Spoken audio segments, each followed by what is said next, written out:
Chapter 1. A warm summer day. The year was 1981. It was a Friday afternoon, and as usual, I was looking for something to do. I was 11 years old, and my neighborhood was a great place to ride my BMX bike. At certain areas, where the neighborhood was being expanded, you could sometimes come across some huge mounds of dirt that had been placed there from the current construction company that had been building houses. These huge mounds of dirt were perfect for BMX bike jumping.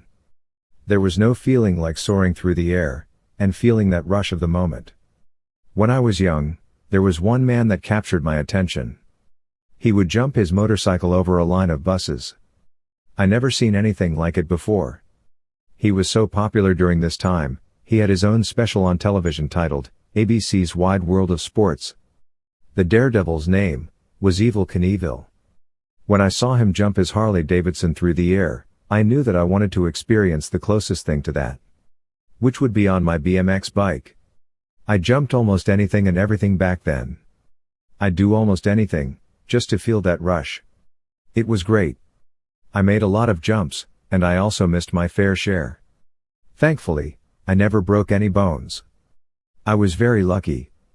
Then one day, my luck almost ran out. I rode my bike to a friend's house. They had a really nice above-ground pool. Surrounded with a really nice wooden deck, it was very inviting to say the least. My friend had asked me if I wanted to go swimming. I said, sure, why not? I was never a good swimmer. And for some reason, my memory is very foggy on this following detail, but I thought the pool was the same depth all throughout. There was a raft floating in the middle of the pool. My buddy and I were standing on the deck. He went on to tell me, I bet if you jump on that raft, you won't be able to stay on it, you'll more than likely fall off.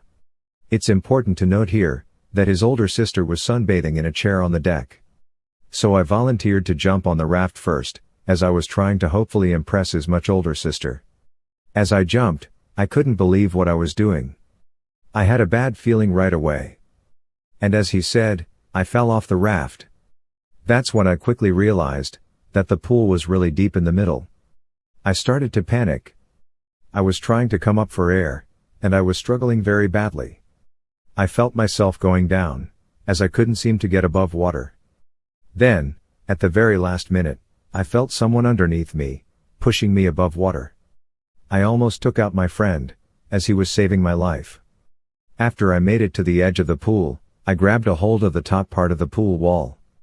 I didn't let go for quite a few minutes. I was so embarrassed and exhausted. All I could do was get out of the pool, get on my bike, and ride home. I never went back into a swimming pool until many years later. That was the closest that I ever came to dying. It was an experience that I'll never forget.